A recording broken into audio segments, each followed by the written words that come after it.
अगर आप सोचते हैं कि गुरुद्वारा सिर्फ सिखों के लिए होता है, तो शायद आपने वो वक्त नहीं देखा। एक ऐसा समय जब पंजाब की रूह में बांधने वाली सरहदें नहीं थी, जब गांव के बीचों बीच खड़ा गुरुद्वारा सबका घर था। मजहब चाहे जो हो, रास्ता एक ही था, गुरु के घर तक। हर गांव में गुरुद्वारा होता था, पर वो सिर्फ इबादत की जगह नहीं थी। वो स्कूल भी था, जहां बच्चों को बानी पढ़ाई जाती थी। वो अस्पताल भी था, जहां जड़ी बूटी और सेवा से इलाज होता। और पंचायत भी, जहां इंसाफ बिना भेदभाव के मिलता। वो जगह भी थी जहां हर किसी को खाना मिलता, चाहे वो मुस्लिम फकीर हो, हिंदू साधु या कोई मुसाफिर। गुरुद्वारा उस समय समाज का दिल था, और दिल में भेद नहीं होते। लंगर सिर्फ रोटी नहीं था, वो इंसानियत की तालीम थी। हिंदू, मुसलमान, सिख सब एक पंगत में बैठकर खाते। कोई जात पात नहीं, ऊंच नीच नहीं। यहां तक कि अंग्रेज अफसर भी इस व्यवस्था को देखकर हैरान रह जाते थे। जहां थाली में सब एक जैसा पाते थे, वहीं दिलों में फर्क खुद ब खुद मिट जाते थे। गुरुद्वारे के ग्रंथी सिंह सभी श्रद्धालुओं के लिए बराबर थे। कभी किसी मुसलमान ने कहा, शेख फरीद की बानी सुनाइए। हिंदू भाई बोले, संत रैदास, नामदेव, धन्ना जी की बानी पढ़िए। और ग्रंथी जी मुस्कुराकर सबकी फरमाइश पूरी करते, क्योंकि गुरु ग्रंथ साहिब में सबकी वाणी थी।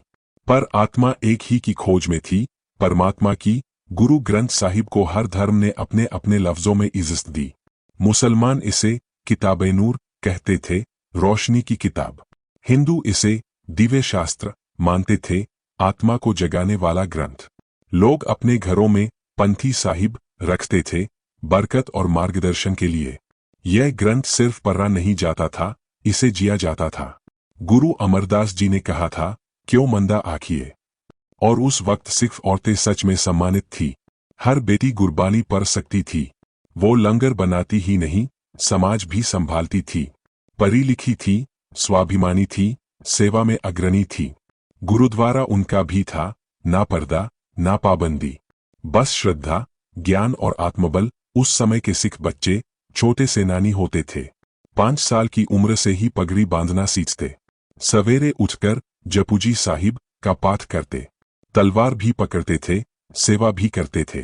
टीवी, मोबाइल कुछ नहीं था, पर संस्कारों की नींव इतनी गहरी थी कि आज भी याद की जाती है।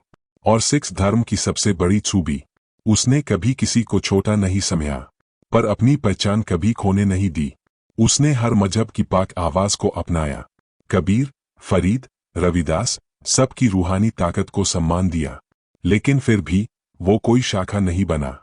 वो बना एक अलग, सॉवरेन धर्म, जिसकी नींव खुद गुरु नानक ने रखी थी। हर मजहब में कुछ लोग खुद को सिख मानते हैं, क्योंकि सिख होना एक सोच है। सबको गले लगाओ, लेकिन अपने मार्ग से मत हटो। गुरुद्वारा कभी किसी धर्म का प्राइवेट प्रॉपर्टी नहीं रहा। वो उस मोहब्बत की जमीन थी, जहां सबका स्वागत था और सबको राह दिखाई जाती थी। आज हम अगर उन दिनों को नहीं जी सकते, तो कम से कम उन्हें याद तो कर सकते हैं, ताकि हमारी अगली पीढ़ियां जाने कि सिख धर्म क्या था और पंजाब की मिट्टी कितनी पाक थी।